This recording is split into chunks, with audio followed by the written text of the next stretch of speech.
Olá. Bom, hoje vamos falar sobre o infarto agudo do miocárdio com supra de ST. A sigla aí é STEMI. Descrição clínica e armadilhas de prova, né? Então, algumas abordagens essenciais no manejo e análise crítica do STEMI, que é basicamente uma emergência vascular aguda. Então, o que acontece? A ruptura de uma placa com formação de trombo que oclui completamente a artéria coronária. Isso leva à morte do músculo cardíaco. Por isso, a frase mais importante aí de toda a cardiologia: tempo é músculo.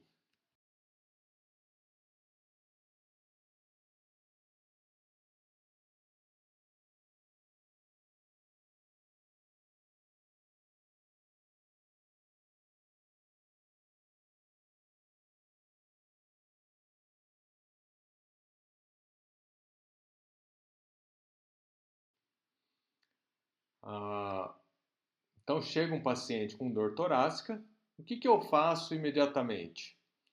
O eletrocardiograma para identificar o supra, o AS, já iniciar o tratamento, e logo depois eu tomo a decisão mais importante.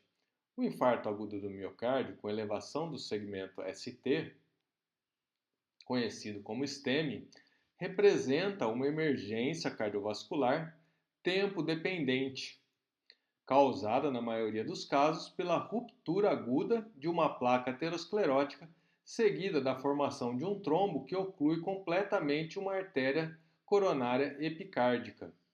Esse mecanismo leva à ruptura abrupta do fluxo sanguíneo para o miocárdio, iniciando rapidamente o processo de necrose celular.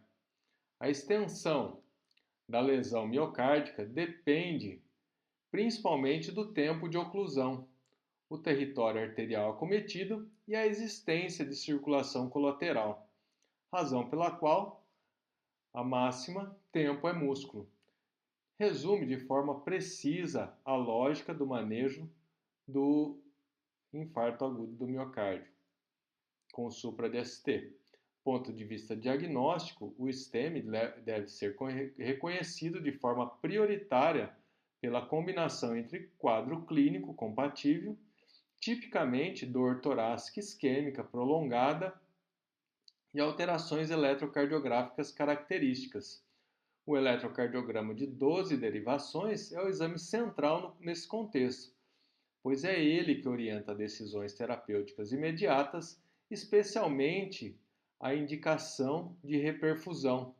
A presença de uma elevação persistente do segmento ST com derivações contíguas obedece aos critérios de amplitude definidos nas diretrizes.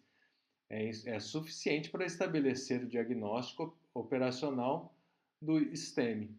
Um erro comum e potencialmente grave é aguardar a confirmação laboratorial com biomarcadores, como a troponina, antes de iniciar o tratamento, embora a troponina seja essencial para confirmação diagnóstica e estratificação prognóstica. Uma elevação não pode estar presente nas primeiras horas do evento e jamais deve atrasar a decisão de reperfusão. Assim, no STEMI, o eletrocardiograma decide a conduta e a rapidez no reconhecimento e determinante para reduzir a mortalidade e preservar a função ventricular.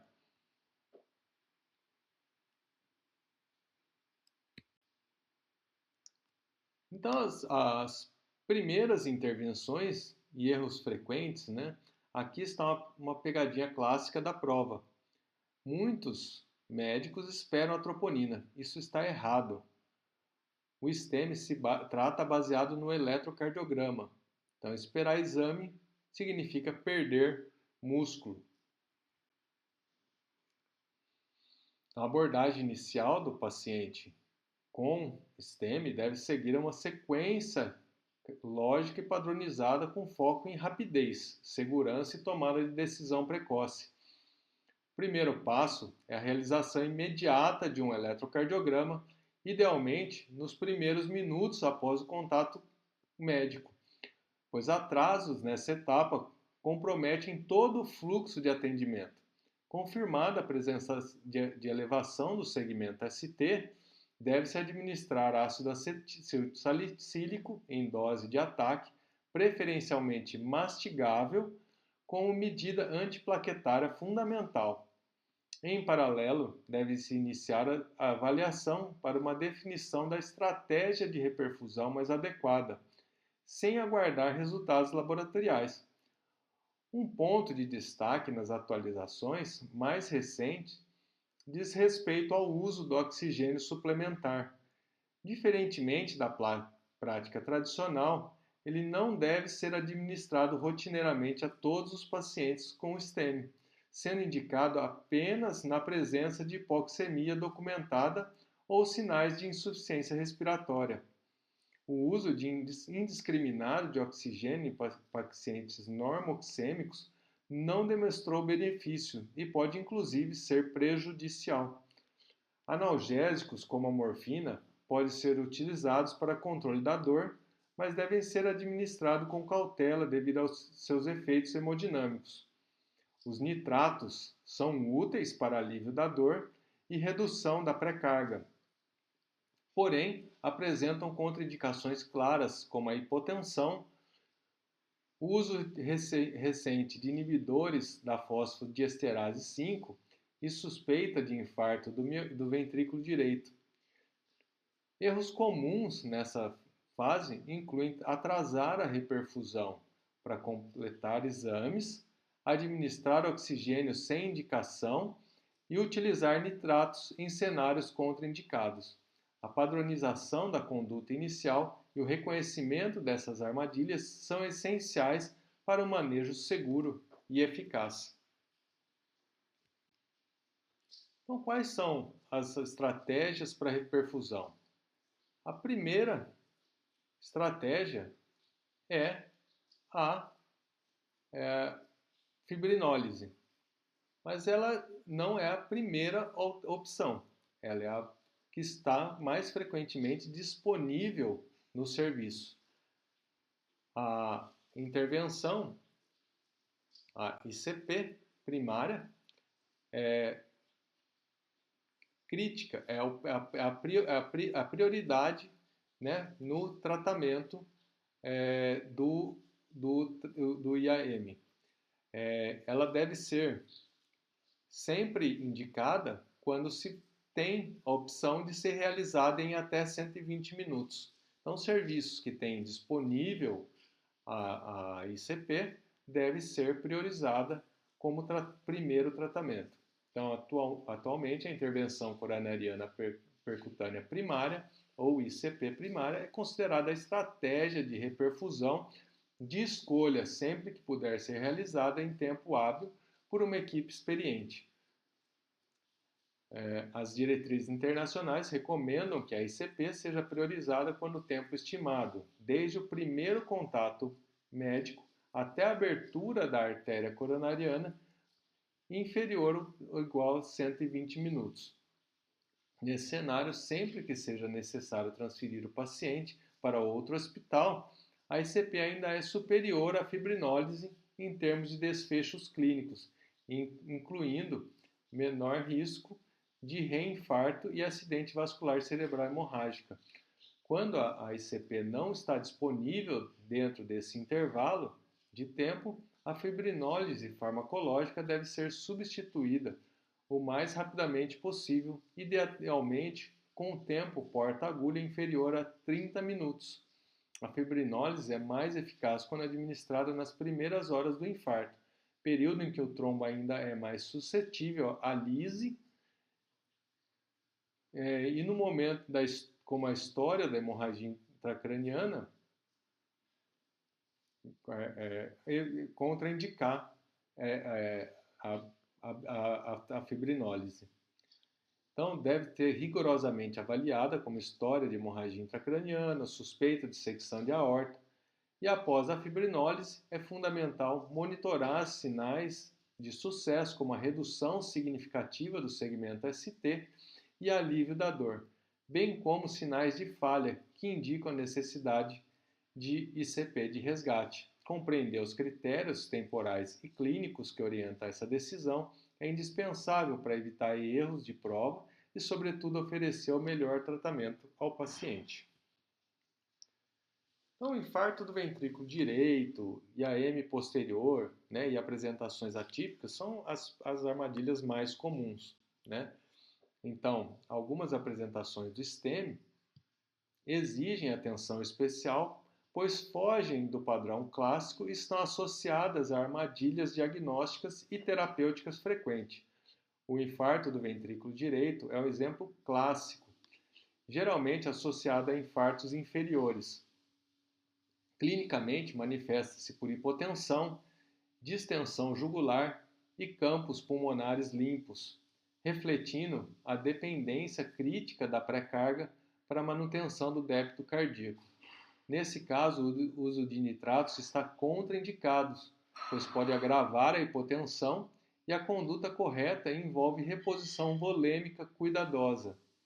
Outra situação de alta relevância é o infarto posterior, que não se apresenta com elevação do ST nas derivações precordiais anteriores, mas sim com depressão do ST em V1 a V3, configurado um padrão de imagem em espelho. Reconhecer esse achado é fundamental para não subdiagnosticar um STEMI que se beneficia da reperfusão imediata. Além disso, deve-se lembrar que o paciente idoso e diabéticos podem apresentar STEMI sem dor torácica típica, manifestando-se com dispneia, síncope ou confusão mental. Nessas populações, a ausência de dor não exclui o diagnóstico. E a interpretação cuidadosa do eletrocardiograma torna-se ainda mais importante. Por fim, o eletrocardiograma inicial pode ser normal em fases muito precoces do infarto, o que exige repetição seriada do exame diante de suspeita clínica persistente. O desconhecimento dessas situações especiais é fonte comum de erros tanto na prática clínica quanto avaliações teóricas. Então, a arritmia, choque cardiogênicos e avaliação de reperfusão são as principais complicações no manejo do STEMI, né, na avaliação hospitalar. Então, complicações do STEMI podem ser divididas em precoces e tardias, sendo as arritmias ventriculares como taquicardia ventricular e fibrilação ventricular as principais causas de morte nas primeiras horas do evento. A monitorização contínua em unidade coronariana é essencial para a detecção e o tratamento rápido dessas arritmias. Do ponto de vista hemodinâmico, o choque cardiogênico representa a complicação mais grave e está associada frequentemente a infartos extensos da parede anterior. Nessas situações, medidas farmacológicas isoladas são insuficientes e a prioridade absoluta é a revascularização urgente da artéria culpada, preferencialmente por ICP. Após a instituição da reperfusão, seja por ICP ou fibrinólise, é fundamental avaliar a sua eficácia. A redução do segmento ST em mais de 50% das derivações afetadas e o alívio da dor torácica são sinais clássicos de reperfusão bem-sucedida. A ausência desses achados sugere falha terapêutica e indica necessidade de intervenção adicional. O acompanhamento cuidadoso durante a intervenção, com ajuste de terapias antiplaquetárias, anticoagulantes e medidas de suporte, visa prevenir complicações adicionais como insuficiência cardíaca, ruptura mecânica e eventos tromboembólicos. Então, cuidados pós-reperfusão, terapias antiplaquetárias e anticoagulantes previne complicações como insuficiência cardíaca e trombose. Então, vamos fazer um algoritmo mental, né, e conceitos para fixação definitiva. Então, diagnóstico e tratamento imediato. Então, para consolidar aí o raciocínio, é útil adotar um algoritmo simples e repetível. Diante de um paciente com dor torácica, o equivalente isquêmico, o eletrocardiograma deve ser realizado imediatamente. Identificada a elevação do segmento ST, o diagnóstico operacional de STEMI está estabelecido. E o padrão e o tratamento não deve ser retardado por exames complementares. A administração precoce do AS, ou ácido acetil salicílico, é mandatória, seguida da identificação rápida de estratégia da definição rápida de estratégia de reperfusão. Se a ICP puder ser realizada em até 120 minutos, ela deve ser priorizada. Caso contrário, a fibrinólise deve ser instituída em até 30 minutos, respeitando-se rigorosamente as contraindicações. Conceitos chaves que devem ser memorizados incluem a associação entre infarto inferior,